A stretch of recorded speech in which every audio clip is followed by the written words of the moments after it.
Hello guys, நீங்கள் எப்போவாச்சும் இன்றைக்கி நாள் முழுக்க படிக்கணும்னு முடிவெடுத்துட்டு 1 மணி நேரம் கூட ஒழுங்காக படிக்க முடியாமல் ஸ்ட்ரெஸ் ஆகி படிக்கிறத பாதியிலே கிவ் அப் பண்ணியிருக்கீங்களா? அப்படின்னா இந்த வீடியோ உங்களுக்கு தான். இதுக்கப்புறம் நீங்கள் அதை நினச்சி கவலைப்பட தேவையில்லை. இந்த வீடியோவில் நீங்கள் யூஸ்வலாக 6 மணி நேரத்தில் படிக்கிற டாப்பிக்கை எப்படி வெறும் 2 மணி நேரத்தில் படித்து முடிக்கிறது அப்படின்ற டெக்னிக்கை தான் நான் உங்களுக்கு சொல்லித்தர போகிறேன். அந்த டெக்னிக் பேர் தான் போமோடோரோ டெக்னிக். இந்த டெக்னிக் நீங்கள் ஃபாலோ பண்ணி படிச்சிங்கன்னா உங்களால் படிக்கிறப்ப ஈஸியாக ஃபோக்கஸ் பண்ண முடியும். ஸோ வாங்க அந்த டெக்னிக்கை பற்றி பார்க்கலாம். ஃபர்ஸ்ட் ஸ்டெப், நீங்கள் என்ன பண்ணணும்னா, நீங்கள் படிக்கிற இடத்த சுத்தம் பண்ணிவிட்டு நீங்கள் படிக்க போகிற அந்த ஒரு புக்கை மட்டும் உங்கள் டேபிள் மேலே வச்சுக்கோங்க.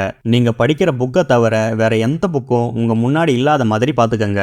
அப்புறம் நீங்கள் படிக்க ஆரம்பிக்கிறதுக்கு முன்னாடி உங்கள் மொபைலில் 5 மினிட்ஸ் டைமர் செட் பண்ணிவிட்டு அமைதியாக உட்காந்து அந்த 5 மினிட்ஸ் முடிகிற வரைக்கும் மெடிடேஷன் பண்ணுங்கள். நீங்கள் மெடிடேஷன் பண்ணுறப்ப பாக்ஸ் பிரீதிங் டெக்னிக்கை ஃபாலோ பண்ணுங்கள். பாக்ஸ் பிரீதிங் டெக்னிக்னா என்னென்னா, 4 செகண்ட்ஸ்க்கு மூச்சை நல்லா ஆழமாக இழுக்கணும், அப்புறம் அதை 4 செகண்ட்ஸ்க்கு ஹோல்ட் பண்ணணும், அப்புறம் 4 செகண்ட்ஸ்க்கு மூச்சை பொறுமையாக வெளியில் விடணும். இந்த மாதிரி 5 மினிட்ஸ் முடிகிற வரைக்கும் ரிப்பீட் பண்ணிட்டே இருங்க. மெடிடேஷனை முடிச்சதுக்கு அப்புறம் தான் நீங்கள் இந்த போமோடோரோ டெக்னிக்கை ஸ்டார்ட் பண்ணணும். இந்த போமோடோரோ டெக்னிக் எப்படின்னா, 25 மினிட்ஸ் நீங்கள் படிக்கணும், அப்புறம் 5 மினிட்ஸ் பிரேக் விடணும்.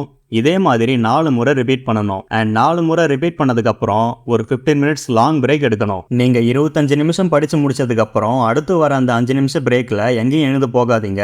அப்படியே இருக்கிற இடத்துலயே உட்காந்து அந்த 5 நிமிஷமும் மெடிடேஷன் பண்ணுங்க. இந்த மாதிரி 4 முறை பண்ணதுக்கப்புறம் ஒரு 15 நிமிஷம் லாங் பிரேக் எடுங்க.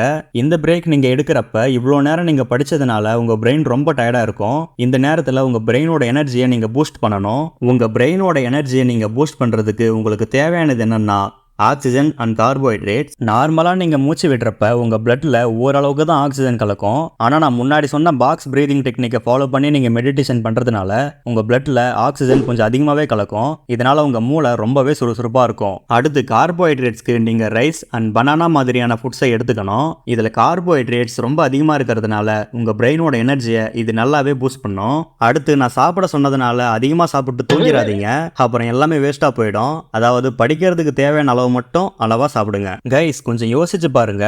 உங்க பாடியோட வெயிட்ல வெறும் 2% தான் உங்க பிரெயினோட வெயிட் இருக்கும். 2% வெயிட் உள்ள ஒரு ஆர்கன் நீங்க சாப்பிடுற சாப்பாட்டுல இருந்து 20% அளவுக்கு எனர்ஜி எடுத்துக்குது.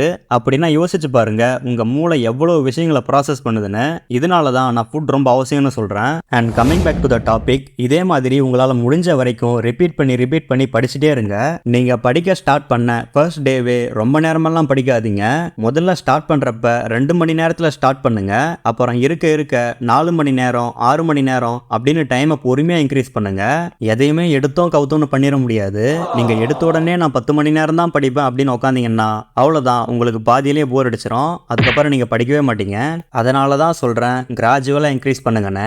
இப்போ நீங்க இந்த போமோடோரோ டெக்னிக்கை யூஸ் பண்ணி படிச்சதெல்லாம் உங்க பிரெயின்ல ஒரு ஷார்ட் டேர்ம் மெமரியா ஸ்டோர் ஆயிருக்கும். இந்த ஷார்ட் டேர்ம் மெமரியை நீங்க லாங் டேர்ம் மெமரியா மாத்தினாதான் உங்களால நீங்க படிச்சதை ரொம்ப நாளைக்கு ஞாபகம் வச்சுக்க முடியும். உங்க மூளையில ஸ்டோர் ஆயிருக்க நீங்க படிச்ச விஷயத்தை எப்படி லாங் டேர்ம் மெமரியா மாத்தணும்னா அதுக்கும் சில டிப்ஸ் இருக்கு. அதையும் நீங்க கரெக்டா ஃபாலோ பண்ணணும். அண்ட் கைஸ், அதுக்கு முன்னாடி இந்த மாதிரி வீடியோஸை நான் கிரியேட் பண்றதுக்கு நீங்க என்ன மோட்டிவேட் பண்ண நினைச்சீங்கன்னா மறக்காம வீடியோவை லைக் பண்ணிட்டு பாருங்க. அண்ட் வாங்க அந்த டிப் என்னன்னு பார்க்கலாம். டிப் நம்பர் 1, நீங்க படிச்சதை அன்னைக்கு நைட் நீங்க தூங்க போறதுக்கு முன்னாடி நீங்க என்ன படிச்சீங்களோ அதை ஒரு முறை ஞாபகப்படுத்தி பார்க்கணும். இந்த மாதிரி நீங்க ஞாபகப்படுத்தி பார்க்கறதுனால உங்களுடைய ரீகலெக்டிங் பவர் நல்லாவே இன்க்ரீஸ் ஆகும். இந்த ரீகலெக்டிங் பவர் இன்க்ரீஸ் ஆகிறதுனால நீங்க படிச்ச எந்த விஷயத்தை வேணாலும் உங்களால ஈஸியா ஞாபகத்துக்கு எடுத்துட்டு வர முடியும். டிப் நம்பர் 2, நீங்க படிச்சதை ஒரு குறிப்பிட்ட டைம் இன்டர்வல்ல நீங்க ரிவிஷன் பண்ணிட்டே இருக்கணும். அதாவது நீங்க படிச்சதை ஒரு வாரத்துக்கு ஒரு முறை, அப்புறம் 2 வாரத்துக்கு ஒரு முறை, அப்புறம் 1 மாசத்துக்கு ஒரு முறை, அப்புறம் 3 மாசத்துக்கு ஒரு முறைன்னு நீங்க படிச்சதை ஒரு 4 முறை ரிவிஷன் பண்ணிட்டீங்கன்னா நீங்க படிச்சது உங்களுக்கு ரொம்ப நாளைக்கு மறக்காம இருக்கும். அப்புறம் எல்லாத்தையும் பண்ணிட்டு ரிவிஷன்ல கோட்டை விட்டீங்கன்னா அவ்வளோதான், ஷார்ட் டேர்ம் மெமரியாவே போயிடும். அதை உங்களால் லாங் டேர்ம் மெமரியாக மாற்ற முடியாது. இப்படி நீங்கள் படித்ததை ஒரு குறிப்பிட்ட டைம் இன்டர்வலில் ரிவிஷன் பண்ணுறதுனால உங்கள் பிரெயினில் நீங்கள் படித்ததுக்கான நியூரல் கனெக்ஷன்ஸ் ரொம்ப ஸ்ட்ராங் ஆகும். ஒரு ஷார்ட் டேர்ம் மெமரி எப்படி லாங் டேர்ம் மெமரியாக மாறுதுங்கிறத நீங்கள் புரிஞ்சுக்கணும்னா உங்களுக்கு நியூரல் கனெக்ஷன்னா என்னன்னு தெரிஞ்சிருக்கணும். நியூரல் கனெக்ஷன் அப்படிங்கிறது என்னன்னா, உங்கள் பிரெயினில் இருக்க ஒரு நியூரானுக்கும் இன்னொரு நியூரானுக்கும் இடையில போகிற கனெக்ஷனுக்கு பேர் தான் நியூரல் கனெக்ஷன். நீங்கள் ஒரு விஷயத்தை படிக்கிறப்பையும் கற்றுக்கிறப்பையும் உங்கள் மூளை மூளையில் சில நியூரல் கனெக்ஷன்ஸ் உருவாகும். அந்த உருவான நியூரல் கனெக்ஷன் எவ்வளோக்கு எவ்வளோ ஸ்ட்ராங்காக இருக்கோ அந்த அளவுக்கு நீங்கள் படித்த விஷயம் ரொம்ப நாளைக்கு ஞாபகம் இருக்கும். அந்த நியூரல் கனெக்ஷன் எவ்வளவுக்கு எவ்வளோ வீக்காக இருக்கோ அந்த அளவுக்கு நீங்கள் கற்றுக்கிட்ட விஷயத்தை சீக்கிரமாகவே மறந்துடுவீங்க. More revision equal to making stronger neural connection. இதை மறந்துடாதீங்க. உதாரணத்துக்கு நம்ம வாழ்க்கையில் குழந்தையா இருக்கப்ப நாம பேச கற்றுக்கிறதுல இருந்து சைக்கிள் ஓட்ட கற்றுக்கிற வரைக்கும் இருக்க எல்லா டேட்டாவையும் நம்ம பிரெயினில் நியூரல் கனெக்ஷன்ஸ் ஏற்படுறதன் மூலமாக தான் நம்மளால் எல்லா விஷயத்தையும் ரொம்ப நாளைக்கு ஈஸியாக ஞாபகம் வச்சுக்க முடியுது. இப்படி தான் நாம் ஒரு குறிப்பிட்ட டைம் இன்டர்வல்ல நம்ம படித்த விஷயத்தை திரும்ப திரும்ப ரிவிஷன் பண்ணுறதன் மூலமாக நம்ம மூளையில் நியூரல் கனெக்ஷன்ஸ் ரொம்ப ஸ்ட்ராங் ஆகி நாம் படித்தது லாங் டர்ம் மெமரியாக மாறுது. நீங்கள் இந்த போமோடோரோ டெக்னிக்கை இன்னும் எஃபிஷியண்ட்டாக ட்ரை பண்ணுறதுக்கு உங்கள் மொபைலில் இருக்க ப்ளே ஸ்டோரில் ஒரு ஆப் இருக்குது. அந்த ஆப் பேர் தான் போமோடோரோ டைமர். இந்த ஆப்புக்கான லிங்கை நான் டிஸ்கிரிப்ஷனில் கொடுக்குறேன். அதை கிளிக் பண்ணி டவுன்லோட் பண்ணி யூஸ் பண்ணிக்கோங்க.